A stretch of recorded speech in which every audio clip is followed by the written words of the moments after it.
A cidade de Deus. Existe um rio que flui como um manancial. Existe um rio que corre do trono de Deus. Existe um rio para sedento saciar. Existe um rio cujas correntes alegram a cidade de Deus. Existe um rio da água da vida que é Jesus. Sim, existe um rio que brota da cruz. Existe um rio no olhar de Jesus.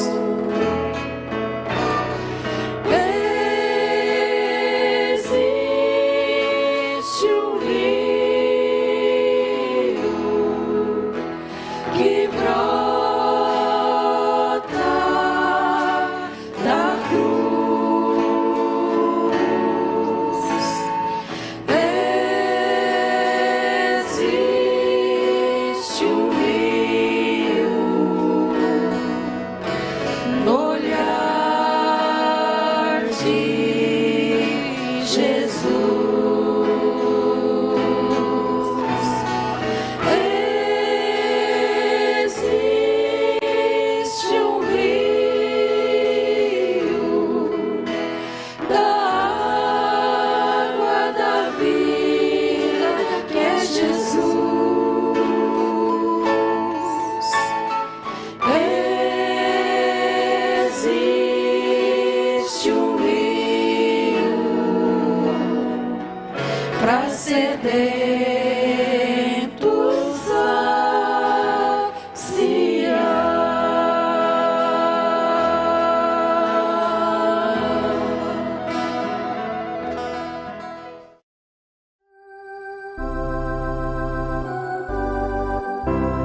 Bom dia com Jesus. Um dia eu disse para o irmão Valmor, assim, eu te admiro como um cristão. Eu já havia chorado jogado cigarro dentro do rio, viajava de caminhão.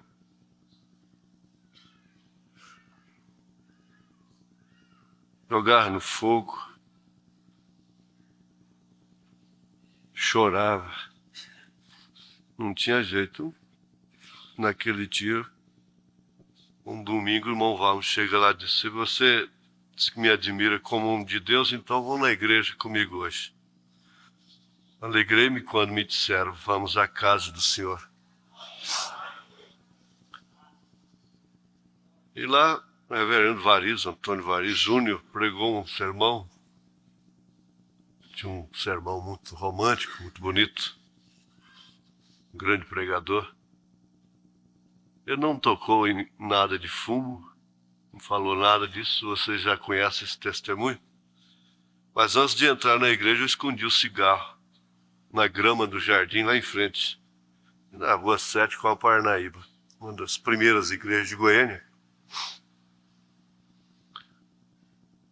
E o certo é que quando eu saí dali, eu nunca mais peguei no cigarro. E caiu uma coisa em mim que saí de um extremo, caí no outro. Eu tomei aversão, até hoje não aguento ver uma pessoa fumando perto de mim.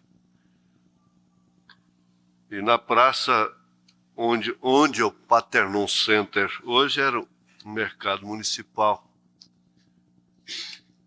Desde Brasília. Eram feitos montes de cigarros, carteiras de cigarro, quando eu ia orar pelo povo. Centenas e centenas deixaram de fumar. Agora, essa é a confissão que resolve, não é a confissão legal. Essa aí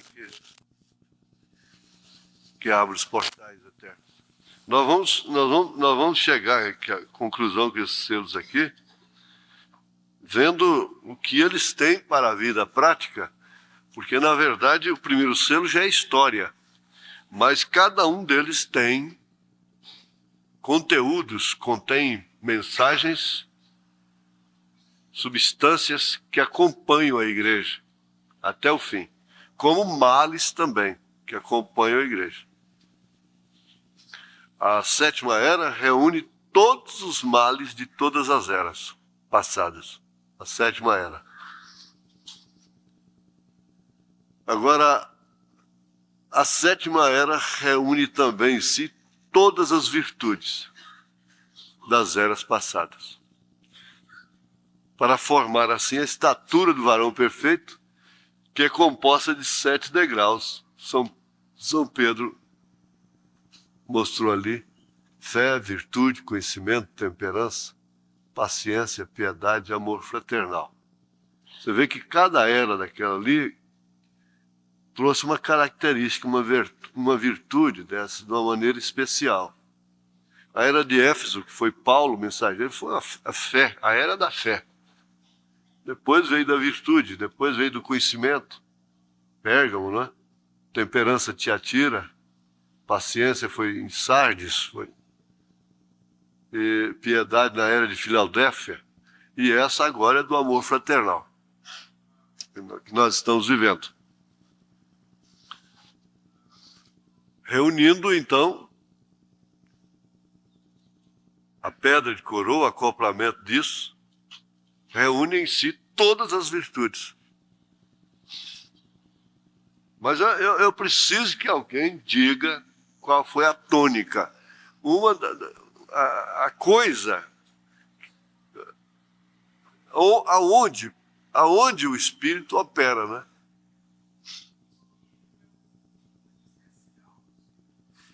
O Espírito é essencial do ser humano, e por isso lhe dá o raciocínio. Tudo bem. Mas aonde opera isso no homem? Não, vai demorar, não vai ter jeito. Estamos agradecidos por ter vida por dentro. Essa foi a tônica. Foi a parte saliente. Estamos esquecidos? Estamos agradecidos por ter vida por dentro. Por dentro. Aí, nesse por dentro, é que começou, então, aquele estudo do Espírito, onde ele opera. Não é? Essa vida por dentro revela a vida eterna. Porque a vida por fora deve ser apenas um reflexo da vida subjetiva, da vida por dentro. Então, daí dá-se o fato de você de encontrar no inferno mulheres que usaram vestidos compridos, nunca usaram shorts, nunca cortaram seus cabelos, e vão ser encontradas no inferno. Mas, todavia, nunca vai se encontrar nos céus uma mulher que cortou seus cabelos, que usou calças esportes, shorts, pintou suas unhas, seus olhos, seus lábios. Agora, é claro que os salvos, mesmo a noiva de Jesus Cristo, é composto de gente que já fez isso, já praticou estas coisas. Efésios 4, Efésios 5, operou em sua vida. Então, esses selos eles não são somente para conhecimento histórico. Eles estão pensando, tem gente que fica só pensando em grandes mistérios. Ele é simples, é tão simples. Você vê. Então, você vai poder encontrar pessoas de aparência santa no inferno, mas não vai encontrar nenhuma salva nos céus que não teve uma aparência santa. Se praticou aquelas coisas, como Nelly disse, o mundo marca a gente, então ela é justificada. Nunca aconteceu aquilo. Por isso, o irmão João Martins, por exemplo, na experiência dele, ele não aceitou, e ele não aceita falar que ele fez isso no passado. E ele nem conta o que ele fez no passado, porque aquilo não existe, nunca existiu. Agora, isso está baseado na mensagem A União Invisível da Noiva. Porque justificar é como se nunca tivesse praticado aquilo. Acabou. Nunca pratiquei. Quando ele disse para o filho dele, não, eu não. A mulher dele disse, João, ele disse, não, eu não. Aquele João morreu. Eu não aceito tocar nisso. Nunca mais. Então aquele morreu. Eu nasci de novo. Agora nós encontramos pessoas que pregam o evangelho baseado nos crimes que cometeram. Fazendo favor para Deus. Há quanto tempo antes de receber a mensagem, eu conheci... Eles têm um título, né? Um título impressionante, que impressiona. E sai da penitenciária fazendo favor para Deus. Como uma coisa sujeira. A outra foi artista de cinema e converteu, entre aspas, sai cantando para Jesus aí. Coisa e tal. E o povo acha aquilo uma admiração terrível e vai. Eu nunca fui atrás disso. Quando a pessoa nasce de novo, ela não aceita, ela não usa seus crimes, seus erros, sua vida pregressa para pregar o evangelho. Às vezes, em determinado instante, conta como foi libertado e coisa e tal, mas não como tema de pregação, meta de pregação, baseando naquele indivíduo, na conversão dele.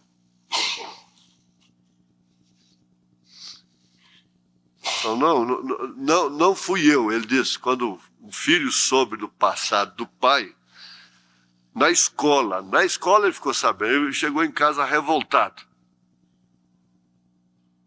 A mesa estava posta, e ele com a atitude de quem estava revoltado, triste. Mas meu pai, eu soube na escola que foi assim, o seu passado, coisa. Ele disse, não, eu não. Eu nunca fiz isso. A esposa, que era uma cristã, também disse: João. Aí ele disse: não, aquele morreu. Eu não aceito ninguém falar disso mais. Então isso significa realmente a justificação. Perdoar é uma coisa, aqui embaixo, perdoa, lembra-se daquilo, coisa e tal. Agora, justificar é em cima. Nunca cometeu aquilo, por isso ela é alva. Ela é virgem. Para Jesus Cristo, ela é virgem. Ele a purificou para si, a santificou, entregando-se a si mesmo por ela. E Paulo disse: para apresentar a igreja como uma virgem pura, imaculada. Isso é muito profundo, muito importante, e é o que vai realmente estabelecer a fé, além, quer dizer, a fé ficar sendo uma coisa que é realmente fundamental, ou seja, fundamento.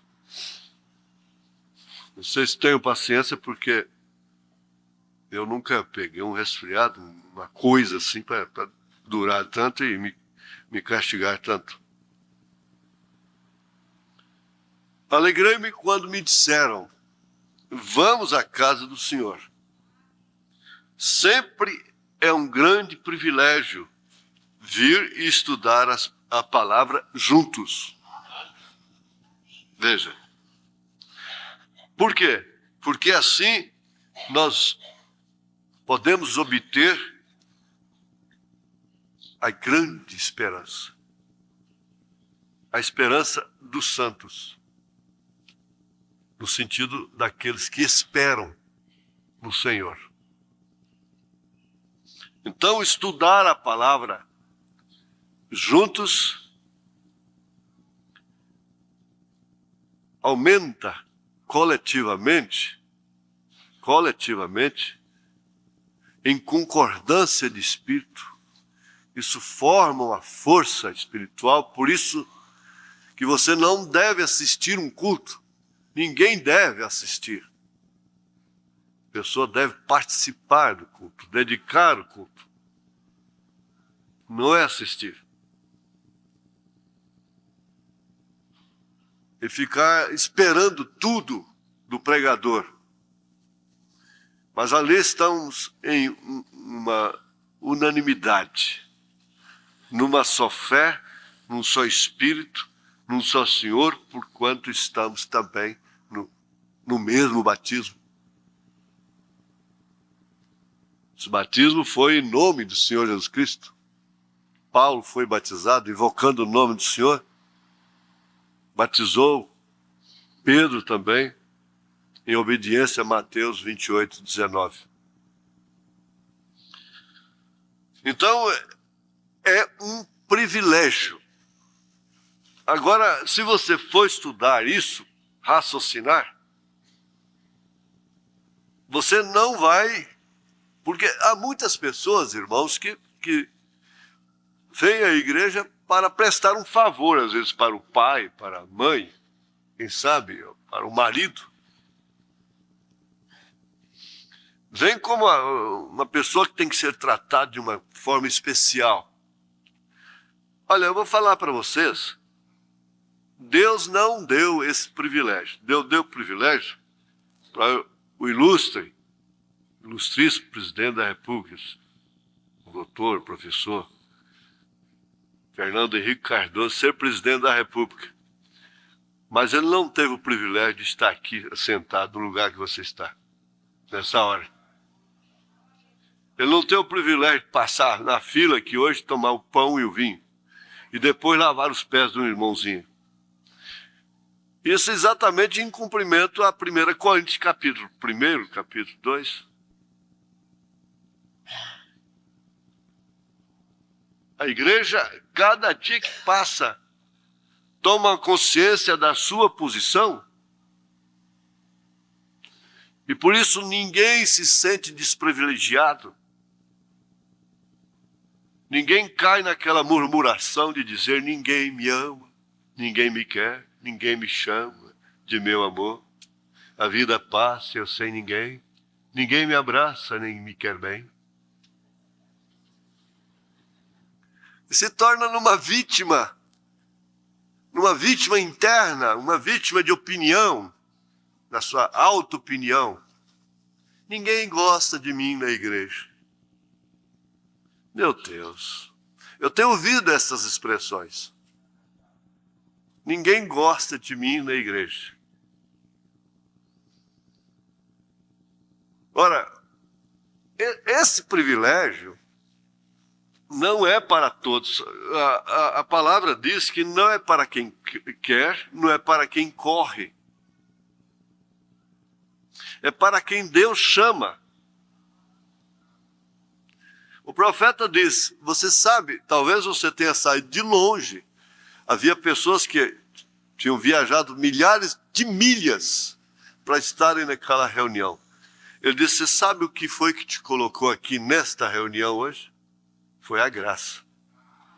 Você estaria em algum lugar nesse momento, mas a graça te trouxe para ver o que é uma chamada de altar.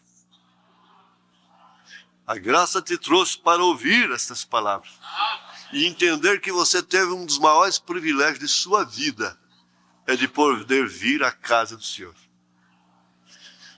e ser chamado de irmão. Esse é outro grande privilégio. Infelizmente, isso já tornou-se natural no nosso meio.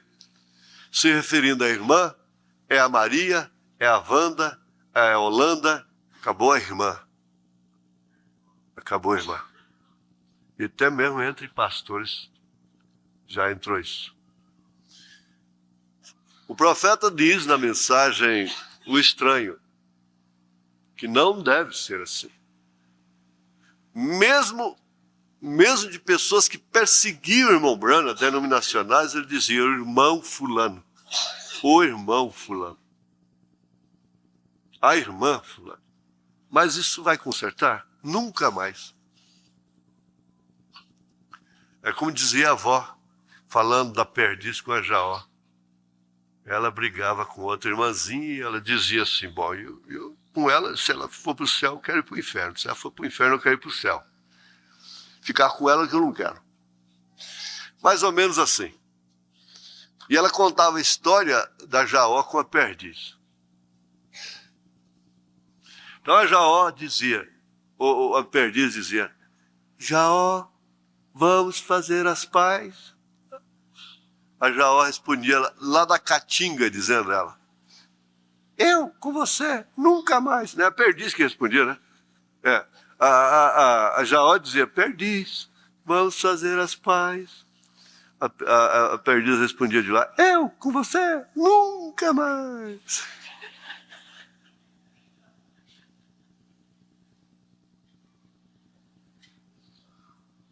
Agora eu pergunto: qual é o caçador aqui que já encontrou Jaó andando junto com perdiz? Porque elas vivem em habitats completamente diferentes. Perdiz está no pasto, campo aberto. A Jaó se abriga nas matas, as caatingas, como dizem assim. Encontrar uma Jaó catando ali no pasto com a perdiz, ela fica doidinha, não tem jeito. Então ela nunca terá um privilégio de estar no tabuleiro, na linguagem da velha baiana, que já dormiu no senhor. No tabuleiro, que é o pasto. Linguagem de baiano. E por sua vez, a perdiz, você já pensou, quem conhece, que uma perdiz na mata? O nome já diz, ela está perdida, viu? Ela está perdida, perdiz está perdida. É uma coisa séria. Você pensa nisso e você vai agradecer demais. Eu sei que vocês são pessoas agradecidas. Essa igreja hoje é chamada de a igreja rica. Eu ouvi essa expressão. Não, a igreja de Goiânia compra uma casa sem pedir nem oração porque ela é rica. Eu falei assim, é rica mesmo, rica em fé. Rica. Porque ela prega fé para vencer.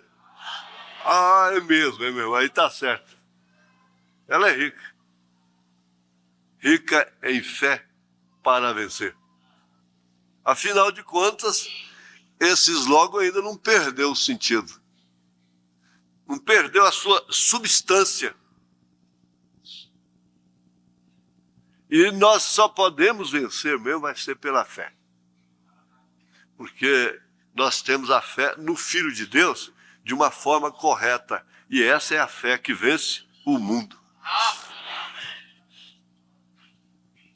Então, se nós ficarmos parados aqui, pensando em privilégio, de estar em determinado lugar, naquele determinado instante, eu disse, olha, com todos os obstáculos, com todas as circunstâncias difíceis que te enfrentei para estar nesse encontro, as quais eu não devia nem falar assim.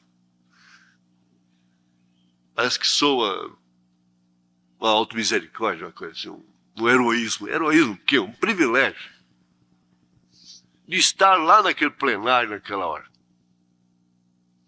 Eu gostaria de estar, eu disse, eu gostaria tanto de estar aqui, estou aqui agora. Agora, para quem não está muito ligado às coisas, tem motivos para não ir. Pronto. Nós somos livres. Mas perderam o privilégio. Eu disse, olha, vai ver quando que foram esgotadas as passagens para Olimpíadas lá. Mas aquele que queria assistir à abertura da Olimpíada, comprou a passagem, reservou um ano antes. Não faltou nenhum atleta, não faltou nenhum que queria assistir a abertura. Mas tudo depende de considerar o privilégio. A emoção da coisa, a satisfação da coisa. Você vê as pessoas praticando determinadas coisas, que você fala, meu Deus, o que tem nisso? O profeta diz, não. Para ele, para ela, aquilo é o lenitivo da vida. Apesar de ser uma tolice, você vê, ao mesmo tempo ele diz, você não tem que condenar aquela mulher por ela estar fumando. Condenar aquele homem por estar fumando. Ele já tem o suficiente contra si.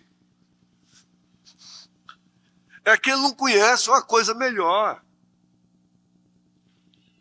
Quando ele conhece uma coisa melhor, você vê o desespero que tem aí. Ó. Aí ele conheceu. Esse aqui conheceu uma coisa melhor. Aí você vê o desespero. Então você não tem que condenar. Há um provérbio que diz assim, para se tirar um osso da boca de um cachorro sem ele te ferir, oferece-lhe um bom pedaço de carne. Mas você vê essas tolices. O que traz essa medalha para o brasileiro? O que traz? O que traria essa medalha de ouro? De ouro? Nada. Bronze. Podia ser de couro. O que traz? Mas, como diz o pastor Adil, eu disse lá também, gente, nós estamos para uma cidade, a cidade cujo piso é de ouro, jaspe luzente. Mas para eles é tudo. Para eles significa tudo. Agora, quando você esquece dos seus privilégios, diz o profeta, então você vai passar a viver dos privilégios dos outros, se emocionar com o privilégio dos outros. O importante é você estar em. O importante é você estar naquele pódio que Jesus trouxe você. Você é vencedor. Você não tem nenhuma medalha de ouro, não. Você tem uma coroa de ouro. Você tem uma casa de ouro, jaspe luzente. Você é o vencedor deste século. Mas em todas as coisas, somos mais do que vencedores por aquele que nos amou.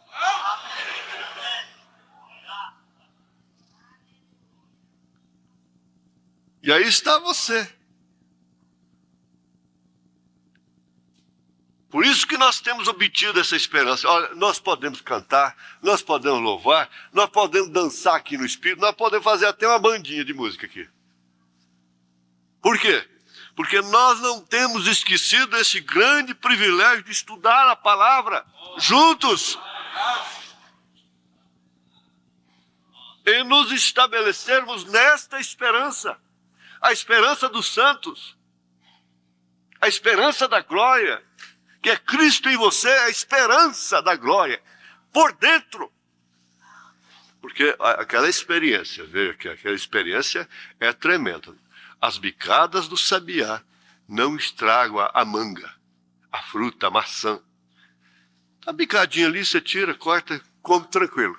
Agora, o bicho por dentro é que estraga a coisa. O bicho por dentro. A maldade por dentro. Essa mulher, esse homem cheio de cicatrizes, de marcas, de sofrimento, de bicadas do sabiá, não está perdido. Onde você adquiriu essa cicatriz? Foi no campo de batalha. Voltando vencedora por aquele que amou. Agora o bicho por dentro, começando pela doutrina de 3 pessoas, de paganismo, porque a semente foi plantada lá e brotou com Lutero, o brotinho, então não tinha que ter tudo. Depois veio John Wesley, logo os 12 espirituais, pentecostais, mas agora a vida está na espiga, volta para Jerusalém, mas a igreja quer voltar para Niceia. O povo evangélico hoje tem uma fé niceiana, com a marca na testa, 3 pessoas distintas. Esse é o bicho por dentro, que estraga a maçã. Com esse bicho por dentro, então, segue-se todas as coisas que contaminam o homem por dentro.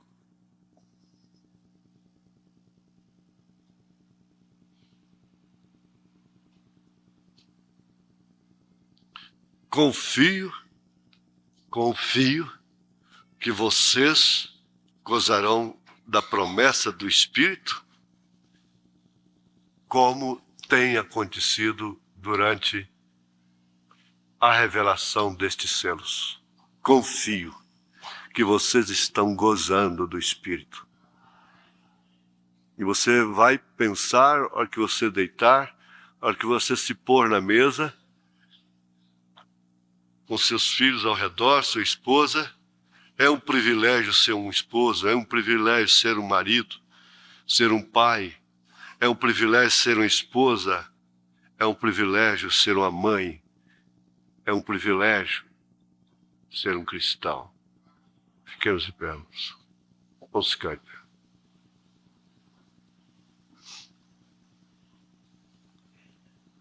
Senhor, nós vamos ficar por aqui. Vamos voltar para casa considerando este grande privilégio que Tu nos deste, de ser chamados filhos de Deus, e podemos chamar uns aos outros de irmãos. Irmão, meu irmão, minha irmã, Deus te abençoe. Deus te dê a graça de considerar sempre esse privilégio. Mesmo se você for maltratado aqui dentro, mesmo se alguém disser não é lícito lançar o pão dos filhos aos cachorrinhos, você diga pela fé, esse é um privilégio para mim estar aqui. Na palavra, juntos, nesse mesmo barco, gozando dessa mesma esperança, que Paulo disse que é aquele mistério, Cristo em vós, esperança da glória. Em nome de Jesus Cristo. O Senhor vos abençoe. O Senhor vos acompanhe. O Senhor santifique e abençoe o vosso alimento. Que faça bem para os vossos corpos. E que ninguém tenha doença aqui. porque ele levou sobre si todas as nossas enfermidades, todas as nossas iniquidades. E o castigo que nos traz a paz estava sobre ele, e pelas suas pisaduras fomos sarados. Em nome de Jesus Cristo, Filho do Deus vivo, o Senhor dos senhores, o Rei dos reis, o Pai da eternidade e o Príncipe da paz, leve esta bênção, este privilégio, essa esperança no seu coração. Amém.